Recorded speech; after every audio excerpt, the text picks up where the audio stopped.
In this video, we'll talk about introspection illusion.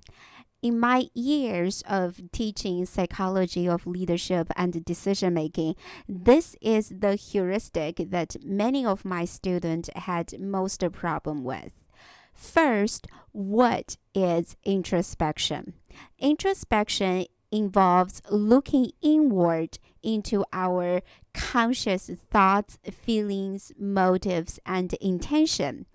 An introspection illusion is a strong sense that we can directly access the mental processes underlying our mental states.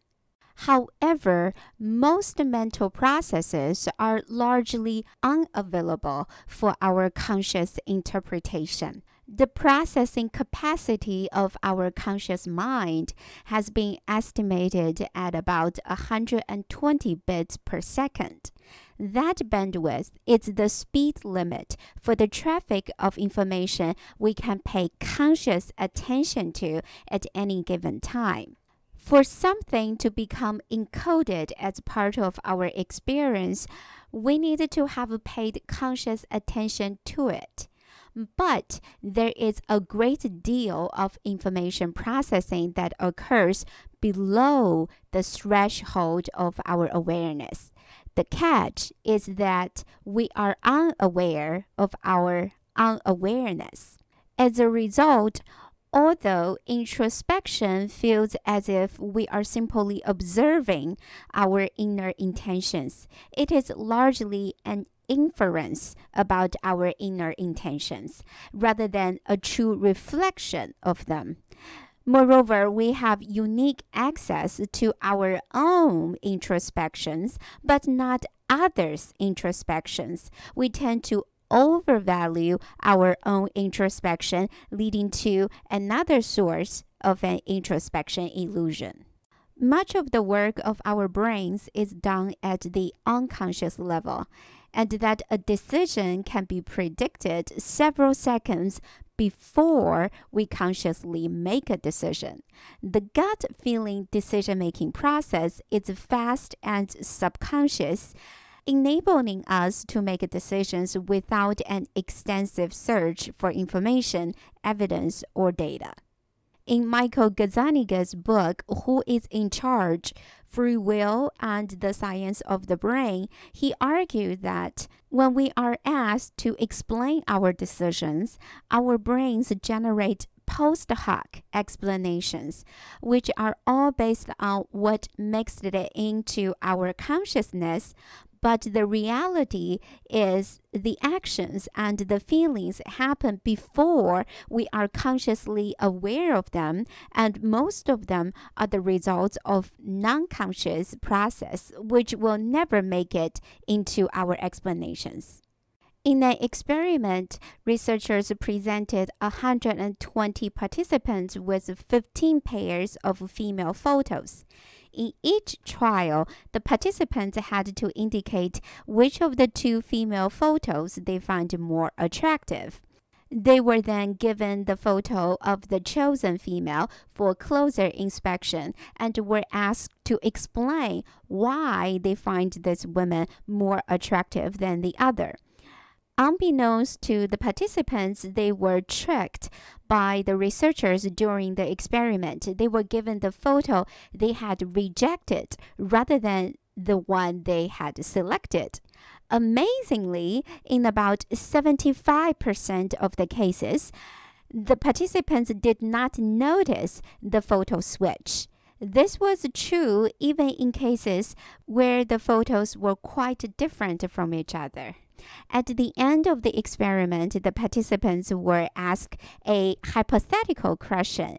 If you were to participate in a study where the photo you had chosen was secretly switched with the one you had rejected, would you notice the change? About 84% of the participants believed they would easily detect the switch. Even more astonishing was the fact that the participants in the same experiment were more than happy to explain to the experimenter why they find the photo they had actually rejected a few seconds ago more attractive than the one they had. One participant explained that he had chosen the photo of a smiling girl who was wearing jewelry because she was radiant. I would rather have approached her at a bar than the other one. I like earrings. In fact, the participant had not selected the smiling girl with earrings. He had picked the sober one with no jewelry. When fooled into explaining why he preferred the smiling girl, the participant believed he could evaluate the mental processes that had guided his decision. His answer indicates that although he thought he had direct access to his preferences and intentions, he was wrong. He was experiencing an introspection illusion. Instead of truly reflecting his inner mental processes, he was inaccurately inferring and constructing his intentions and past mental state. All of us can unconsciously create verbal rationalizations for preferences and intentions that we do not actually possess. When we make big decisions, we sometimes spend a lot of time listing the pros and cons of each option. We go over the possibilities again and again before we finally make a decision. By the time we reach a decision, we are ready to explain to anyone willing to listen to our justification. Sometimes thinking too much can undermine the quality of our judgment, and the deliberation reduces our preference consistency. And this is because conscious rationalization allows access to only certain information that makes into our consciousness. No matter how hard we try, some mental and emotional processes are likely to remain below the threshold of our consciousness.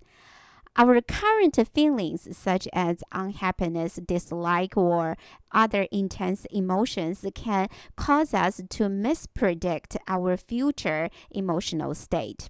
Our efforts to analyze the reasons of our values and preferences carefully can lead us to deviate from our true preferences and values. And we deny the influence of biases on our decisions, even when our decisions are biased. In this video, we talk about the introspection illusion. It is a strong sense that we can directly access the processes underlying our mental states, but most mental processes are largely unavailable for our conscious interpretation. Next time, when you're about to deny the biases in your decisions, think twice. Now it is time for you to provide an example of the introspection illusion and reflect on how it influences the decisions made by you or the people around you.